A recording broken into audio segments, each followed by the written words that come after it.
उधर 4 जनवरी को कांग्रेस की बड़ी बैठक है। तो 4 जनवरी को कांग्रेस प्रदेश अध्यक्षों की यह बैठक होगी। मल्लिकार्जुन खड़गे के साथ ये बैठक होनी है और सीट शेयरिंग को फाइनल करने के लिए ये बैठक मानी जा रही। तो गठबंधन के साथ सीट शेयरिंग पर चर्चा होगी और बैठक के बाद सीट शेयरिंग पर चर्चा की जाएगी। बड़ी खबर आपको बता रहे हैं।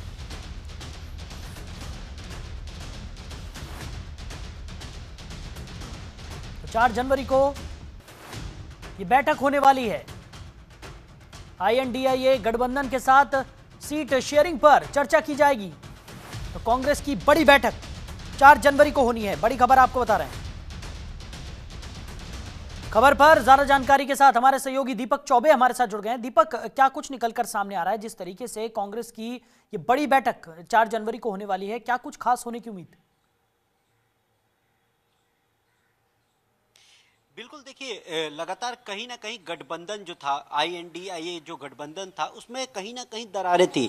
हालांकि जो चौथी बैठक थी वो दिल्ली में हुई थी, उसके बाद लगातार कयास ऐसे लगाए जा रहे थे कि सीट शेयरिंग को क्या फॉर्मूला क्या होगा, चाहे वो दिल्ली में आम आदमी पार्टी हो और कांग्रेस हो, बिहार में RJD JDU और कांग्रेस हो। लगातार कहीं ना कहीं गठबंधन की कमी नजर आ रही थी। और उसके बाद यूपी में भी देख लीजिए, यूपी में समाजवादी पार्टी है, उसके बाद कांग्रेस है।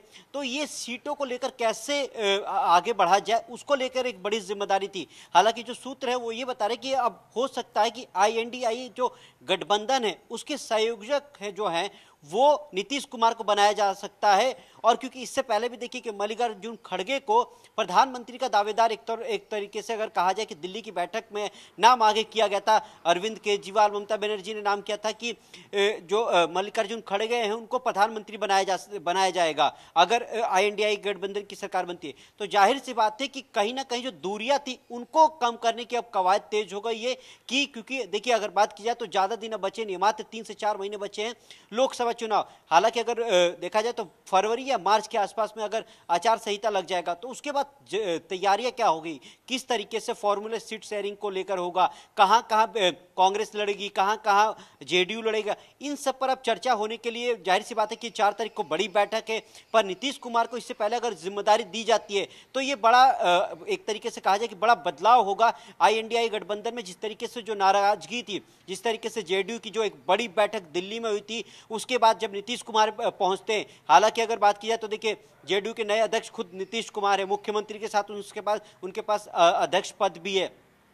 तो जाहिर सी बात है कि अब जो पहले जो दूरियां थी उसको अब कम करने की कोशिश की जाएगी साहिल। और लगातार जिस तरीके से JDU में जो फूट पड़ रहा था और जिस तरीके से चाहे वो भारतीय जनता पार्टी हो या फिर RJD हो, लालू प्रसाद यादव ने खुद कहा था कि हम लोग की इस पे पल पल की नजर है। तो जाहिर सी बात है कि ये पार्टी टूटने ना पाए, इसीलिए हो सकता है कि नीतीश कुमार को संयोजक बनाया जाए। दीपक, वहीं अगर हम बात करें, जिस तरीके से आपने भी जिक्र किया कि INDIA गठबंधन में कुछ भी ठीक ठाक चलता हुआ नजर नहीं आ रहा है। हालांकि तमाम जो घटक दल हैं वो लगातार इस कोशिश में जुटे हुए हैं कि सब कुछ ठीक हो जाए और 2024 के चुनाव के मद्देनजर जो ये गठबंधन बनाया गया है उसका असर भी व्यापक तौर पर देखने को मिले। लेकिन स्थितियां जो हैं वो काफी गंभीर हैं, क्योंकि दो तरफा चुनौतियां यहां पर इस पूरे गठबंधन में जो घटक दल हैं उनके सामने है। एक तरफ कांग्रेस के सामने ये चुनौती है कि सबको एक साथ भी रखना है और अपना वर्चस्व भी कायम करना है। दूसरी तरफ अगर बात की जाए, जिस तरीके से नीतीश कुमार की नाराजगी सामने आई है या फिर तमाम और नेता हैं जो शर्तों पर इस गठबंधन में शामिल होने की बात रखते हुए नजर आ रहे हैं, ऐसे में ये गठबंधन कितना असरदार होगा ये तो आने वाला वक्त ही बताएगा। लेकिन फिलहाल जो ये बैठक है 4 जनवरी को जो ये बैठक होनी है, कांग्रेस के ऊपर बड़ी जिम्मेदारियां हैं इस बैठक के मद्देनजर। बिल्कुल साहिल, और देखिए इसमें कोई दो राय नहीं होगा कि हमने देखा था जिस तरीके से मध्य प्रदेश में जब चुनाव हुआ था तो कमलनाथ ने किस तरीके से अखिलेश यादव के ऊपर बयान दिया था। उसके बाद जो अजय कुमार लल्लू हैं, यूपी प्रदेश अध्यक्ष हैं, उन्होंने किस तरीके से बयान दिया था। तो उसके बाद ही लगातार अगर देखा जाए तो समाजवादी पार्टी और कांग्रेस की जो बीच की जो दूरियां थी वो बढ़ती हुई जा रही थी। एक तरफ अगर बात की जाए तो देखिए इसमें कोई दो राय नहीं है कि एक नदी है, 2 किनारे हैं, पर वो 2 किनारे मिल नहीं पा रहे हैं। तो वही आज के टाइम पे अगर बात की जाए तो कांग्रेस का हाल है कि हालांकि हम दिखाने के लिए तो हम एक साथ हैं, पर वो साथ कब तक रहेगा ये देखने वाली बात बड़ी बात होगी। दूसरी बात ये है कि जो जिम्मेदारी चाहे कांग्रेस को दी जाएगी, चाहे जेडीयू को दी जाएगी, चाहे आरजेडी को या फिर उद्धव ठाकरे गुट को दी जाएगी।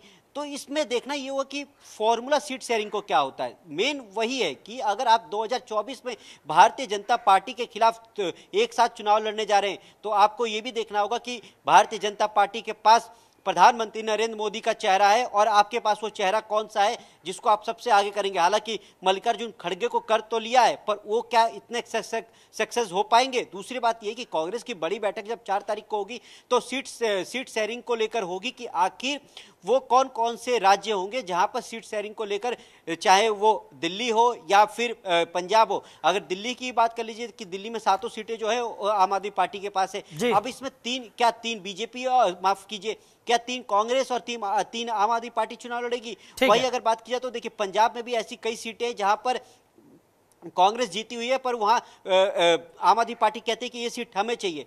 तो नीतीश कुमार को बनाने के बाद ये देखना होगा, जिम्मेदारी होगी कि नीतीश कुमार सभी को कैसे एक साथ कर पाते हैं। बिल्कुल। चलिए दीपक, हमारे साथ जुड़ने के लिए, इस तमाम जानकारी के लिए आपका बहुत शुक्रिया।